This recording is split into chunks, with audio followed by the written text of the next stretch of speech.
Hey, what's up? Today we are going to talk about how to create a social media strategy in 2024. And this is going to be the easiest training you've ever watched in your life because there's only one thing you need to focus on. And I'm going to tell you exactly what it is.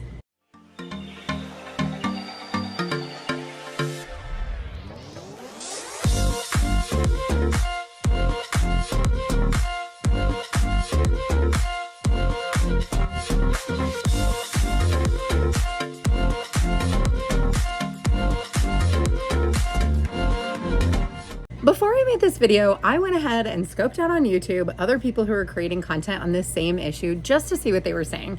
And what I found was a lot of people telling you to show up everywhere and how to be on every single platform, which unless you have an entire team to support you, if you do, you're probably not watching this video. Unless you have an entire team to support you, you should not be everywhere. That is going to be exhausting. You're going to burn out. You're not going to do anything very well. And you're definitely not going to be able to focus on selling your offers or serving your clients, which that fulfillment is actually the most important part. Now, the other type of video that I saw tended to be promotional. They're using an affiliate link for some sort of social media management tool, which isn't a bad thing, but it's nice when we disclose things like that in the name of the video, or we say that we're going to be reviewing some sort of software. This video is neither of those things. Instead, I'm going to teach you something called a content hub. Now, you might be wondering what a content hub is, and I'm going to get to that in just a minute. But first, my name is Lauren Golden. I'm the founder of the Free Mama. You might be wondering why I'm sitting outside. It is because it is gorgeous weather outside right now. My family travels full-time in an RV, and we have a totally different YouTube channel where we talk about all of our crazy life adventures. But learning how to do social media marketing, creating my own offers, either as a service provider, I freelanced for years, and now as a coach and digital course creator, and I have a membership. Learning how to do these things and market them using social media has been what has provided this lifestyle for us. But it's not that I don't work, it's that I work very focused on particular things. The truth is that a lot of the videos and a lot of the social media strategies that you might be learning from people online are actually the exact thing that's going to kill you. It is going to lead to overwhelm and burnout, and worse, you're probably not going to be making the sales that you want to be making in your business. So what the heck is a content hub? A content hub is having one centralized location that you focus on as the owner of your business. If you are a freelancer or a solopreneur, you might never have the need to be on more than one platform. I know it's hard to believe because we get distracted by seeing people who are on Pinterest, Instagram, LinkedIn, YouTube. They have a podcast, they're on TikTok, Facebook, they have all the things. And so we believe that we have to have all the things too. The thing that you're not maybe seeing behind the scenes is that they have a team of people who are supporting them and making them omnipresent. They're not doing it by themselves. When I launched the Free Mama movement in 2017, the only thing I focused on was growing a Facebook group. Every time I either ran ads or had a webinar or people got on my email list, all I was trying to do was drive traffic back to my content hub. I served my Facebook group and it grew exponentially through word of mouth, both because I was doing interviews on things like podcasts, but also from the members inside of the group themselves sharing it with other people because of the way I showed up and served in that group. I would spend maybe an hour a day going and answering questions, posting my own content, doing Facebook Lives where I offered a ton of value. And because all of my attention was focused on that Facebook group, I was serving people at a super high level. I was also totally clear on who my ideal client was and the information that they wanted to know. I was not distracted by trying to do all the things. Do you understand that by having one centralized content hub, you will be able to maximize your time management as a busy business owner? You will be able to increase the potential exposure time of the content itself. You will be able to increase your lead generation, which if you're a business owner, that's kind of the whole point. And you will be able to make your repurposing capabilities and efforts so much easier down the line. I'll talk more about that in a second. Plus, you will be able to monetize both directly and indirectly directly off these platforms. Now that you know what a content hub is, let's talk about which one you should choose. And the only way to do this is by looking at a pros and cons of all of the different opportunities out there. Now, on platforms like Facebook, Instagram, and TikTok, one of the biggest benefits is that there are a lot of people here. You can even throw LinkedIn to the mix as well as YouTube. People are already visiting these channels, so there is an audience built in. Of course, LinkedIn is going to be more of a professional audience, and we know that something like YouTube and TikTok is going to be video based. While Facebook supports various content types like text, images, and videos, LinkedIn is going to be better for longer articles and longer form content. So if you're a writer, that might be your jam. Instagram is going to be more visual, so it's awesome for images as well as short form video, just like TikTok. This is definitely what people are craving right now, and it's what's going viral is this short form video content. The challenge is it also has a really short shelf life. Most of these social media platforms, your organic reach can be low because there's so much competition, and the algorithm changes can impact your visibility. What do I mean by that? Social media platforms are fickle. And you've probably noticed there's also a really high competition to be seen, especially as business owners on these different social media platforms. So does it mean you shouldn't show up there? Probably not, but should it be your content hub or should it be content that's repurposed? That's for you to decide. So let's talk about something like a podcast. Podcasts are amazing because you can have a super engaged and loyal audience. It's great for in-depth content and storytelling. Plus, you can reach people at totally different times on social media because most people are listening during commutes or while they're working out or while they're doing the dishes at night. While you can monetize podcasts with things like sponsorships, it also requires consistent content production and more tech and software. There's actually a startup cost and a cost to play. It's minimal, but it's something to take into consideration, considering that social media is free. On a podcast, discoverability can be challenging without marketing and other big audience channels sending traffic to your podcast. YouTube, for example, is the largest platform for video content and the second largest search engine in the world, owned by the largest, Google. That also makes me want to bring up Pinterest, which is the third largest search engine. So if you have a business that is highly searchable and you either love video or you love graphics, sites like Pinterest and YouTube have a super long shelf life. And while creating the content might take a little bit longer, it's going to live so much longer than it would on social media. YouTube, and I'm biased, happens to be my content hub. You're watching it right now. Everything that I produce originally starts here. Then it goes into my email list. We break it up for social media, whether that's short form content, reels, carousels, it all gets repurposed in a variety of ways. I even repurpose the content that I put on YouTube in the Free Mama membership. We have entire workshops around it where I'm able to work with my students and answer your questions directly. If you would love the opportunity to work with me on some of these topics, like your social media marketing, I'll put the link to our membership down in the comments below for you to check out. The other reason I'm biased to YouTube is because it is the only platform that consistently pays its creators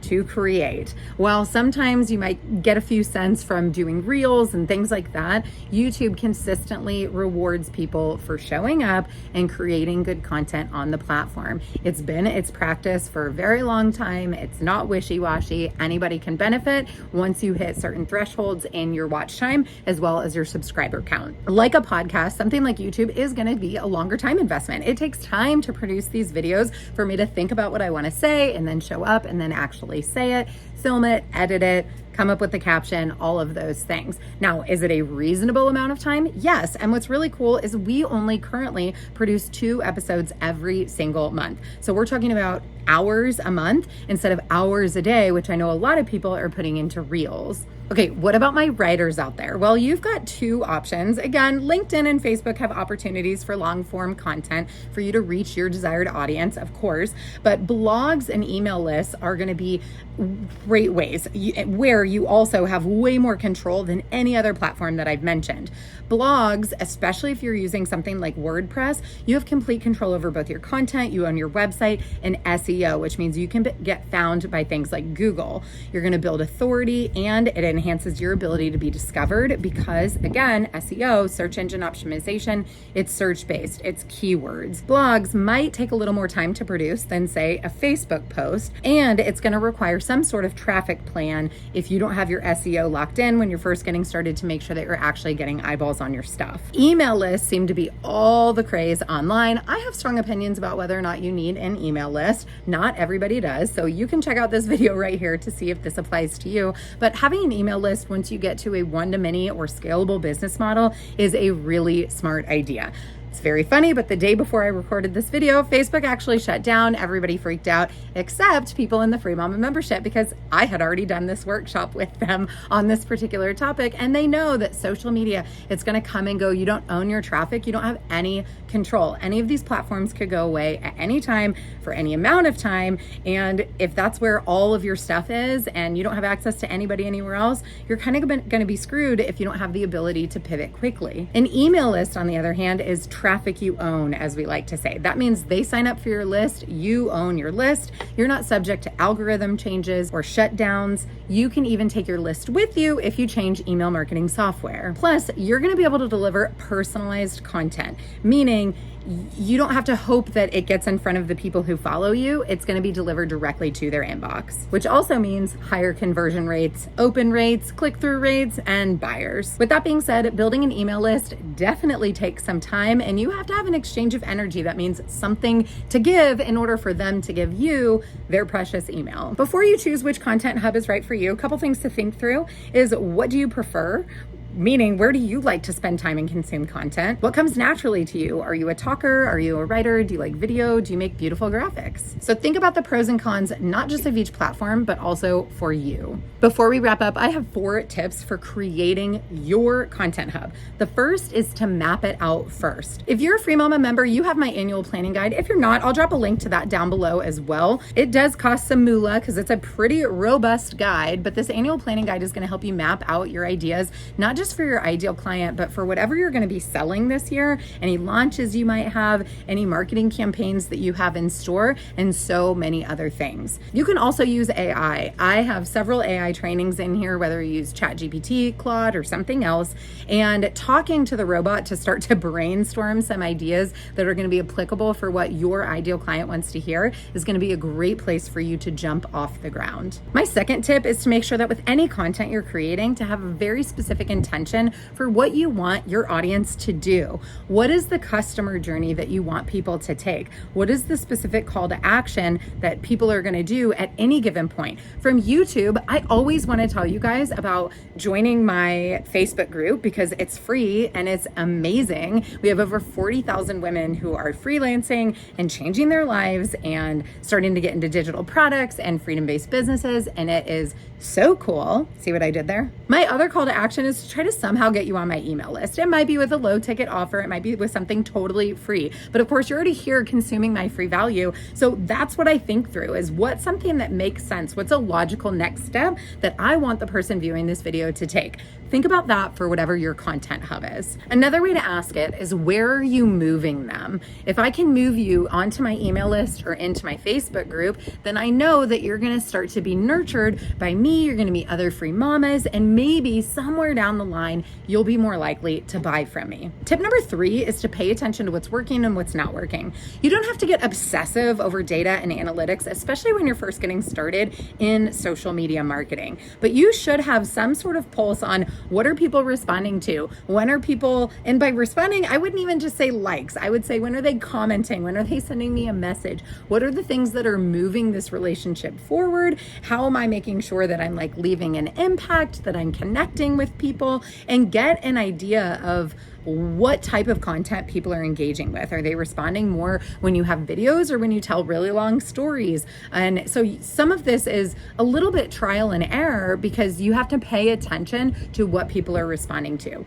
This might also look like the type of posts that you're making. Maybe people are responding more to mindset and personal development stuff from you, but you're also talking to them about starting a business. That happens to me all the time. And so I start to pay attention to that. And I'm like, I wonder what I could create to help solve that problem, or I should be making more videos just like this. It's why in most of my YouTube videos, I ask you, was this helpful? Did you like this? Do you want more information like this? Because if you don't tell me, then I don't know what you want to see on this channel. By the way, make sure you like and subscribe. And tip number 4 is about repurposing content across platforms. So when does it make sense? I would say it makes sense to expand your content hub, that one place that you're focusing on your customer journey, creating really amazing content, not getting distracted by a bunch of other things. When does it make sense to expand this vision? And the answer is it makes sense when you truly have the time, energy, and bandwidth, when you are able to hire a team to help you show up in more than one place, or when you can do it automatically. Maybe you're making reels on Instagram and you share them over to TikTok or vice versa. Or maybe you're making posts on Instagram and it's linked to your Facebook account because it's all owned by Meta. And so you just integrate that so that it automatically happens. One thing to keep in mind is that the strategies across platforms are not the same. So don't be surprised when the results are not the same. Of course, it gives you more chances to hit people's eyeballs. But again, really you should be dialed into your content hub first. Now, it's okay if you start with one social media platform, just like I did as your content hub. But I was very strategic in the next step that I took after I expanded outside my Facebook group. The next thing that we focused on was YouTube. And the reason for that is because as you grow, you want your content hub to have a top-down approach. What does that mean? It means you want to be creating long-form video or long-form copy first. The reason? Repurposing that out, meaning splitting this video into little chunks that could be used as reels or as YouTube shorts, or having this whole video transcribed and then turned into 20, 30, or even 50 Facebook posts or Instagram posts or a carousel makes my life and my team's life so much easier. I show up once for a few hours every single month. I make long form content in the form of a video, and then my entire team knows exactly what to do for the rest of the month to get my message out there. I'm not the only one doing it behind the scenes, and a lot of the people that you're following who are showing up in all the places aren't either. You will get more bang for your buck by starting big and then adapting the content for other platforms strategically using that original content that you created. There are tons of tools and videos and little clips that you can use for AI to make repurposing an absolute breeze, and we are giving them away for free inside of the template vault inside the Free Mama membership. This is a perk that is free for members only. So again, make sure you check out the link down below if you'd like to join the Free Mama membership. It's just $100 a month. No long-term plan, cancel anytime, no strings attached. We believe in transparency marketing here over at the Free Mama. If you have any questions about creating a content hub or your social media strategy, be sure to leave me a comment below. We love to hear from you. I hope you have a great day. I mean, it's just gorgeous outside.